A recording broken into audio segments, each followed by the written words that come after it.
Question for President Zelensky. Do you ever? Why don't you wear a suit? You're at the highest. Why don't you wear a suit? You're at the highest level. A suit. Just want to see if you do. You own a suit? Yeah, problems. A lot of Americans have problems with you not Really? respecting the dignity of this office.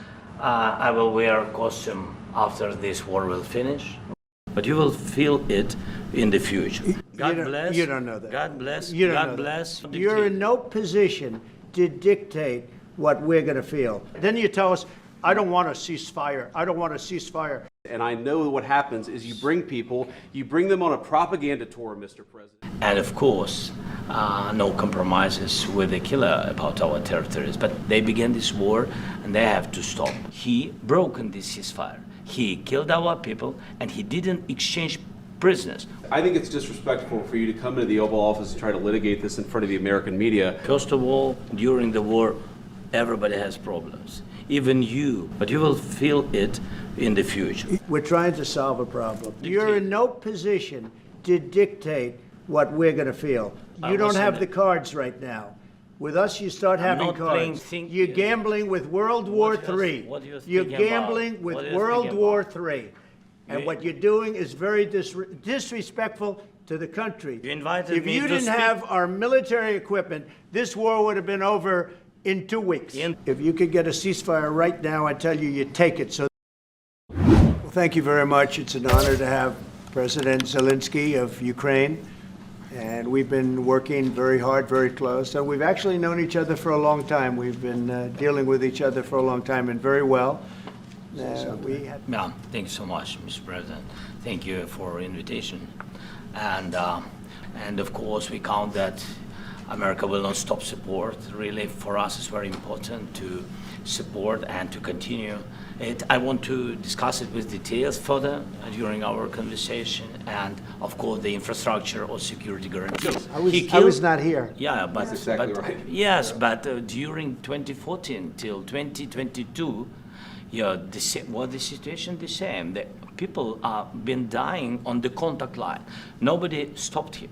You know that we had conversations with him, a lot of conversation, my bilateral conversation, and we signed with him, me, like a new president, in 2019, I signed with him the deal.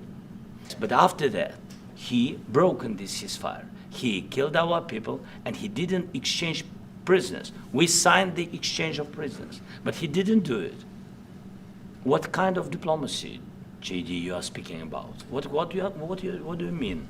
I'm talking about the kind of diplomacy that's going to end the destruction of your country. Yes, but if you Mr. are not President, strong... Mr. President, with respect, I think it's disrespectful for you to come into the Oval Office and try to litigate this in front of the American media. Right now, you guys are going around and forcing conscripts to the front lines because you have manpower problems. You should be thanking the President for trying to bring an end to this conflict. Have you ever been to Ukraine that you say what problems we have? I have been to. Come once. I've actually watched and seen the stories, and I know what happens is you bring people, you bring them on a propaganda tour, Mr. President. Do you disagree that you've had problems bringing people into your military? We have problems. And do you think that it's respectful to come to the Oval Office of the United States of America and attack the administration that is trying to prevent the destruction of your country? A lot of questions. Let's start from the beginning. Sure. First of all, during the war, everybody has problems. Even you, but you have nice ocean and don't feel now, but you will feel it in the future. God bless. You don't know that. God bless. You don't God know bless. that. You will not have a war. Don't tell us what we're going to feel. We're trying to solve a problem. Don't tell us what we're going to feel. I'm not telling you. Because I'm you're in no answering on position this to question. dictate that. That's Remember exactly this. what I'm not You're dictating. in no position to dictate what we're going to feel.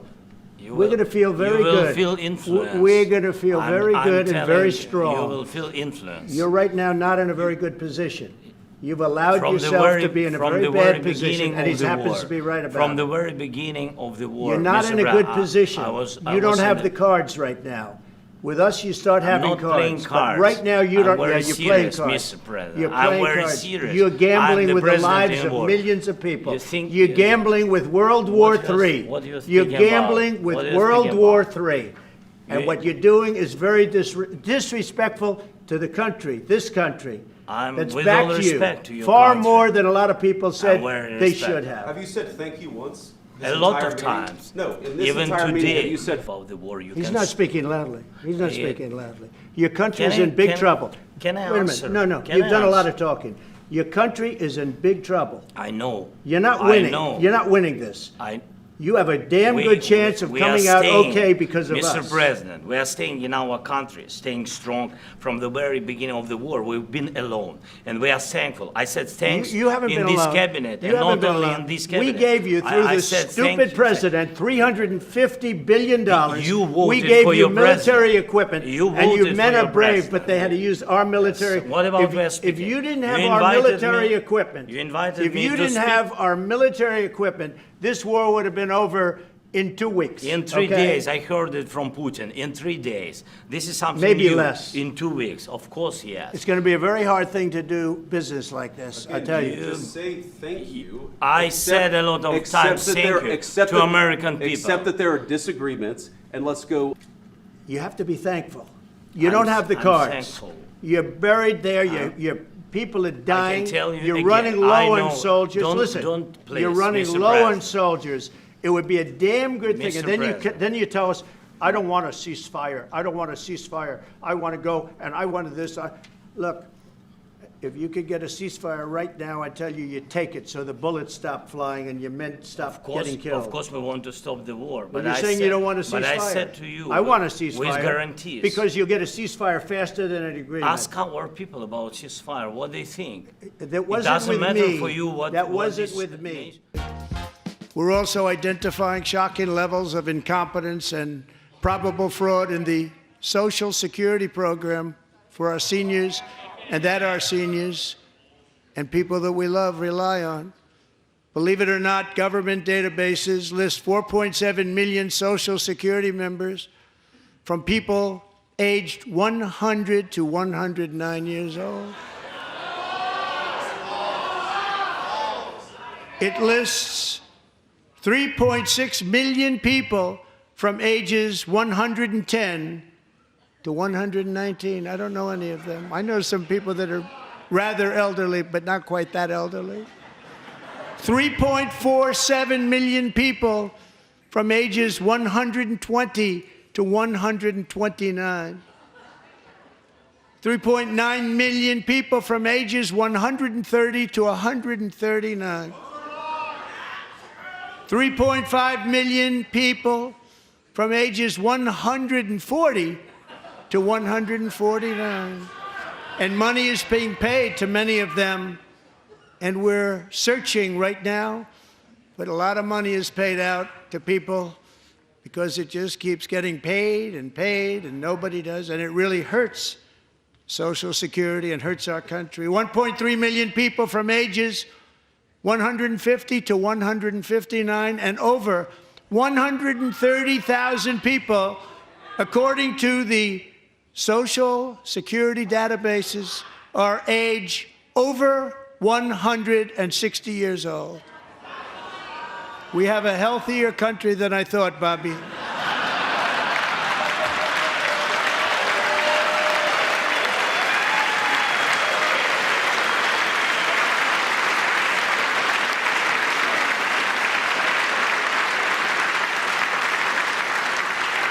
Including, to finish, 1,039 people between the ages of 220 and 229, one person between the age of 240 and 249, and one person is listed at 360 years of age.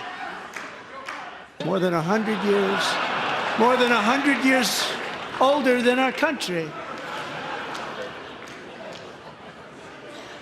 But we're going to find out where that money's going, and it's not going to be pretty. By slashing all of the fraud, waste, and theft we can find, we will defeat inflation, bring down mortgage rates, lower car payments and grocery prices, protect our seniors, and put more money in the pockets of American families.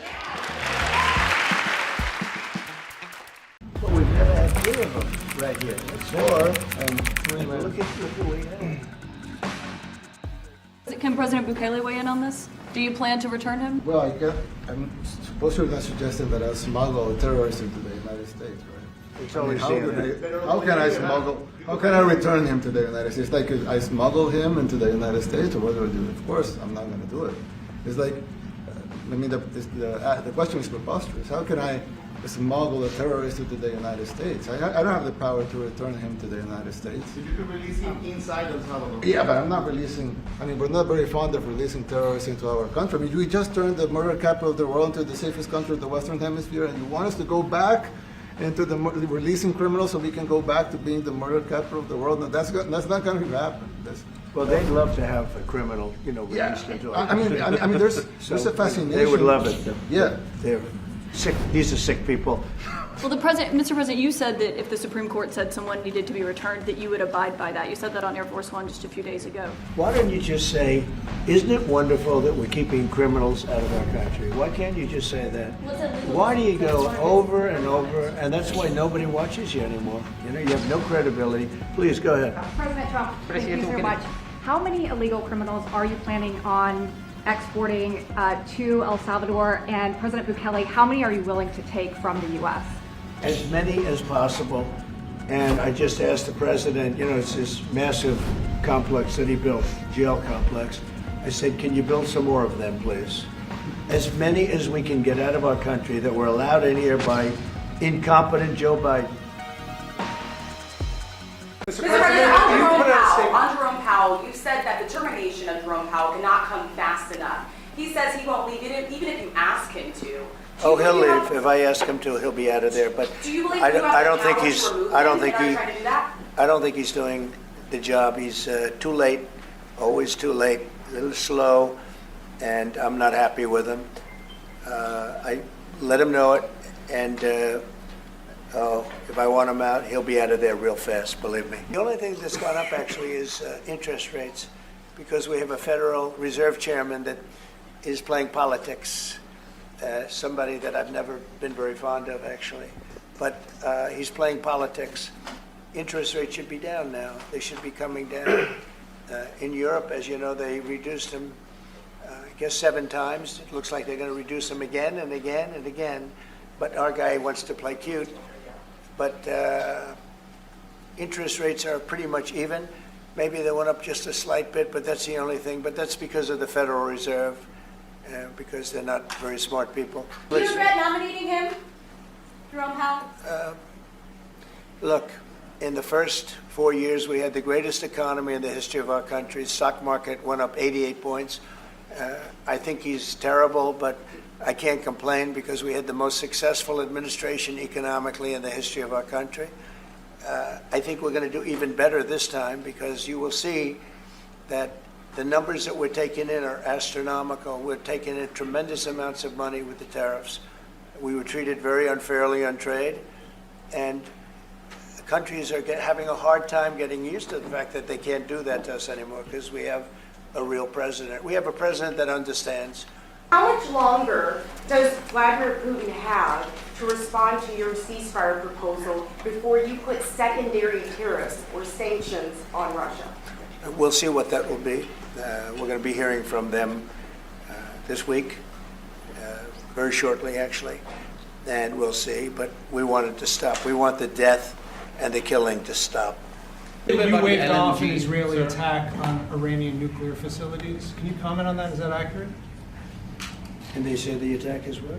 That you waved off an Israeli plan to attack Iranian nuclear facilities recently. I wouldn't say waved off. I'm not in a rush to do it because I think that Iran has a chance to have a great country and to live happily without death.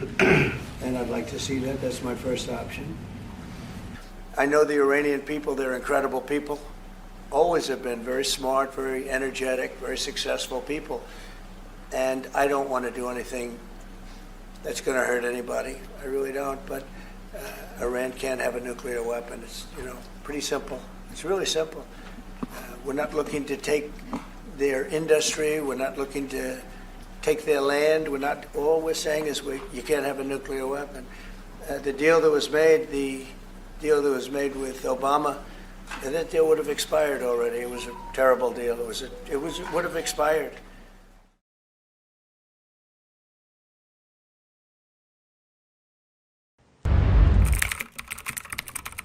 Mr. President, on China, your press secretary has suggested that some progress is being made. Are negotiations actively underway? And do you agree with Secretary Bessent, who has suggested that the current standoff with China is not sustainable?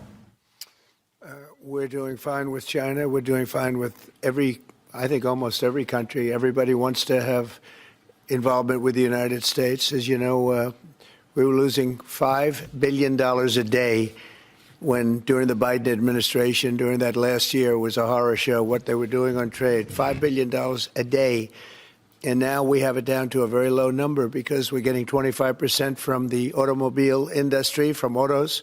We're getting 25% for steel, 25% for aluminum, and we're getting the baseline of 10%. And think of it, we're losing almost $2 trillion on trade. And those days are gone. We're not going to do that again. We're not going to let that happen. We're doing really well. I see the stock market was up nicely, but this is a transition period, and it's going to be a little while. But we are doing well with every country. Ultimately, we have something they want, and you have to view it that way. We have something they want, and they want very badly. And, it's going to be, they're coming in, they're taking treasure, they're taking jobs when they do that, and they have to pay. But have negotiations started with China? Are you going to play hardball with them? Are you going to mention COVID? Well, I'm not going to say, no, I'm not going to mention COVID. I'm not going to say, I'm going to play hardball with China. I'm going to play hardball with you, President Xi. No. We're going to be very nice. They're going to be very nice, and we'll see what happens. But ultimately, they have to make a deal because otherwise they're not going to be able to deal in the United States. And we want them involved, but they have to, and other countries have to make a deal. And if they don't make a deal, we'll set the deal because we're the ones that set the deal. Scott and Howard and myself and others, we're going to be setting the deal, and it'll be a fair deal for everybody, and it'll be, I think it's a process that's going to go pretty quickly. We've spoken to many, many countries, and we're getting their views on things. There are a lot of things. They have VAT taxes. They have everything you can have.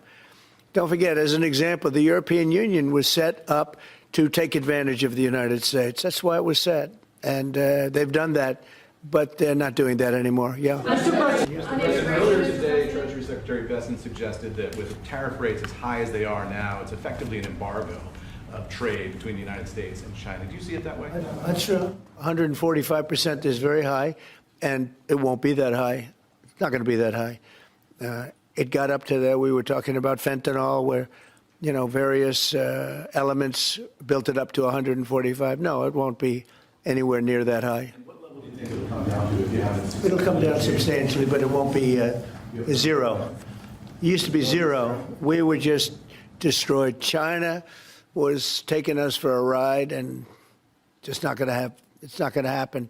We're going to be very good to China. Have a great relationship with President Xi, but they would make billions and billions and billions of dollars a year, and they would build their military out of the United States and what they made, so that won't happen. But they're going to do very well, and I think they're going to be happy, and I think we're going to live together very happily and ideally work together. So I think it's going to work out very well. We're going to be very good to China, have a great relationship with President Xi, but...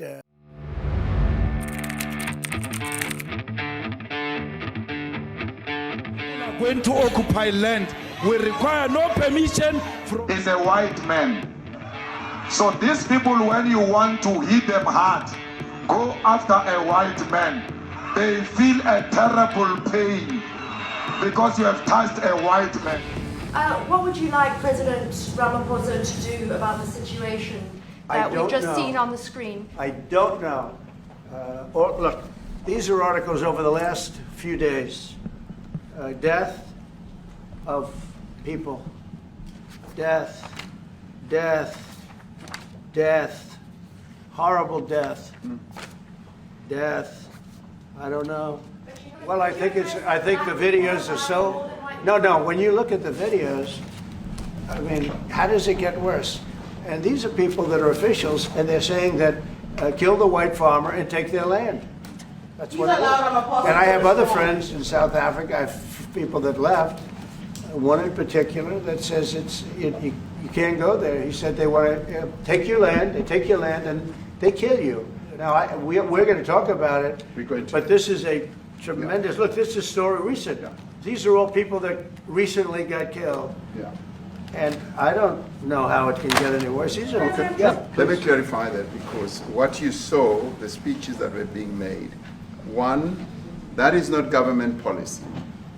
We have a multi-party democracy in South Africa that allows people to express themselves, political parties to adhere to various policies, and in many cases, or in some cases, those policies do not go along with government policy.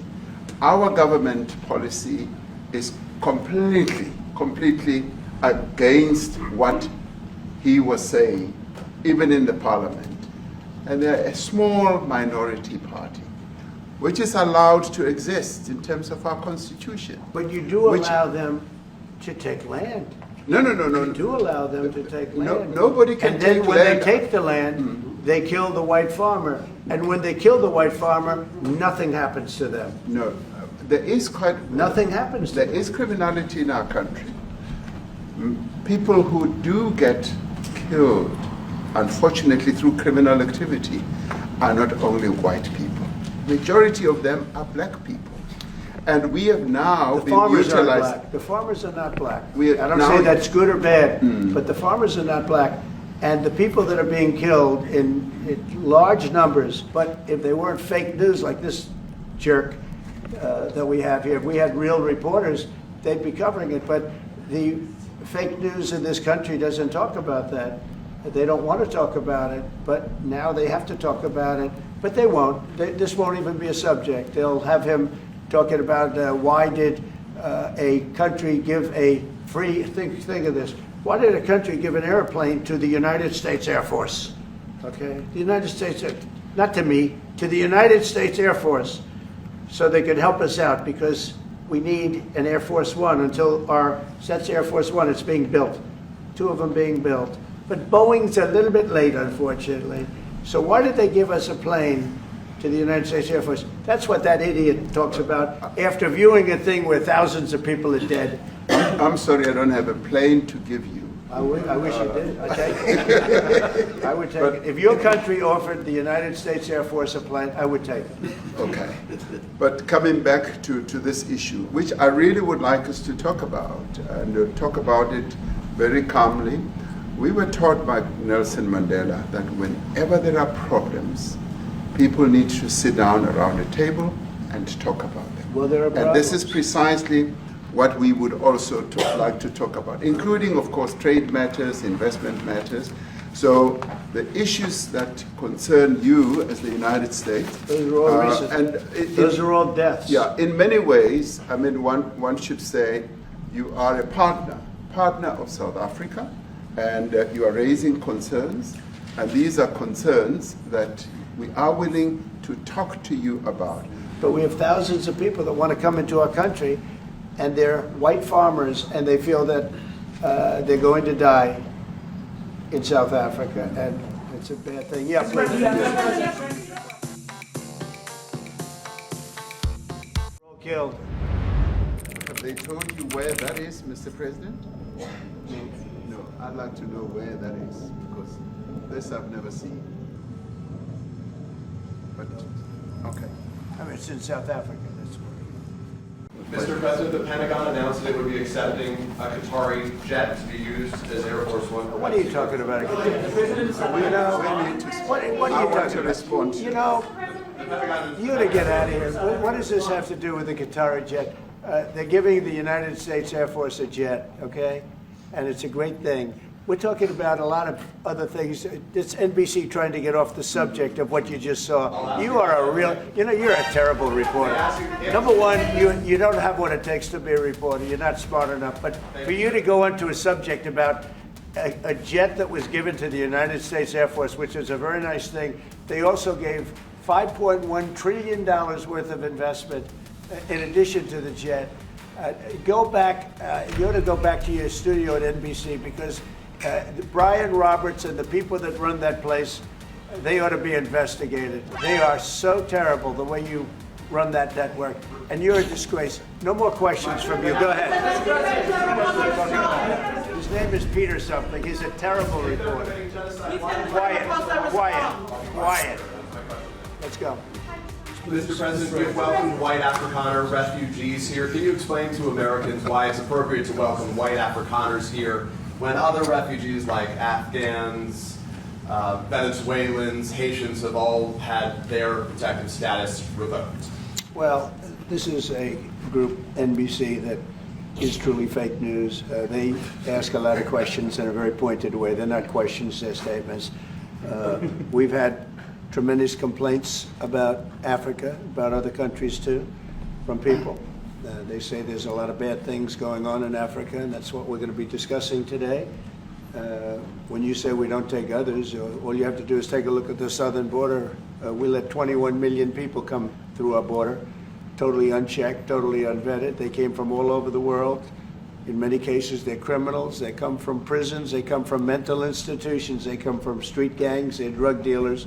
So don't say that we didn't take them. We're trying to get them out as fast as we can. And we're doing record business on that. And we just won a big case where we're allowed to send back hundreds of criminals to Venezuela. Just won that today in the Supreme Court. I'm happy to hear. But we do have a lot of people are very concerned with regard to South Africa, and that's really the purpose of the meeting, and we'll see how that turns out. But we have many people that feel they're being persecuted, and they're coming to the United States. So we take from many locations if we feel there's persecution or genocide going on. And we had a lot of people. I must tell you, Mr. President, we have had a tremendous number of people, especially since they've seen this. Generally, they're white farmers, and they're fleeing South Africa, and it's a very sad thing to see. But I hope we can have an explanation of that, because I know you don't want that. It's a kind of a different meeting. Normally we have meetings, we talk about trade, and we'll be talking about trade and other things. But that certainly will be a subject that comes up. Yeah. Please.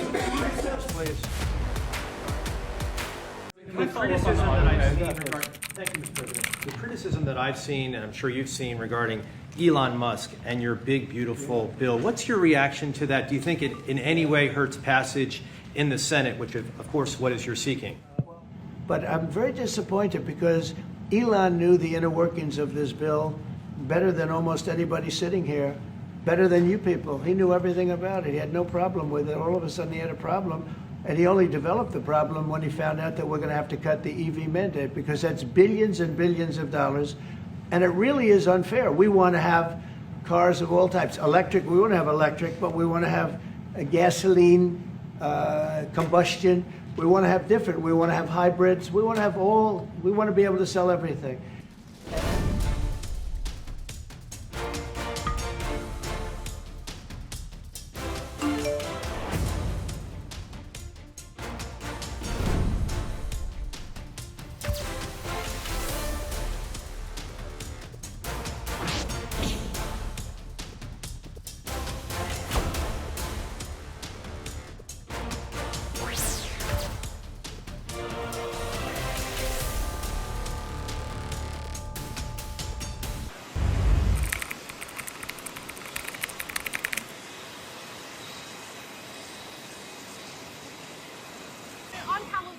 Are you prepared to invoke the Insurrection Act?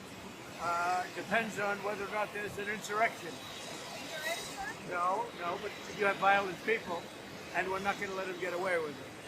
What is the purpose of your meetings in Camp David over the next 24 We're hours? going up to Camp David. We have meetings with various people about very major subjects. So we thought we'd do it at Camp David. There's probably better security there than any place. We'll be meeting with a lot of people, including generals, as you know, and admirals. No. So we'll be meeting with military people and others. Have there been any foreign visitors at Camp David? I can't say that. Even if you don't plan to invoke the Insurrection Act, do you plan to send troops to Los Angeles? What? Even if you're not planning to invoke the Insurrection Act, do you still plan to send troops? Well, we're going to have troops everywhere. We're not going to let this happen to our country. We're not going to let our country be torn apart like it was under Biden. and his auto pen. What is the bar for sending Marines to The bar is what I think it is. I mean, if we see danger to our country and to our citizens, we'll be very, very strong in terms of law and order. It's about law and order. Sending active duty Marines on the table, sir? Secretary has We're going to said. see what we need. We'll send whatever we need to make sure there's law and order. Mr. President, do you foresee those protests spreading to other cities, Chicago, New York, for example, in the next few days? Yes, we're going to be watching it very closely. And when they spit at people, you know, they spit. That's their new thing. They spit, and worse, you know what they throw at them, right? And when that happens, I have a little statement. They say, they spit, we hit. And I told them, nobody's going to spit on our police officers. Nobody's going to spit on our military, which they do as a common thing. They get up to them this far away, and then they start spitting in their face. That happens, they get hit very hard. What are the rules of engagement for federal troops? We'll see what happens. If we think there's a serious insurrection or less than that, we're going to have law and order. Very important. How would you define an insurrection? You have to really just have to look at the site. You have to see what's happening. Last night in Los Angeles, we watched it very closely. There was a lot of violence there. There was a lot of violence, and it could have gotten much worse. And you have an incompetent governor. Just take a look at the train stations that he's building. Like 20 times over budget. Nobody's ever seen anything like it. So I did call him the other night. I said, look, you got to take care of this, otherwise I'm sending in the troops. That's what we did. Thank you very much. You have a question for Marco?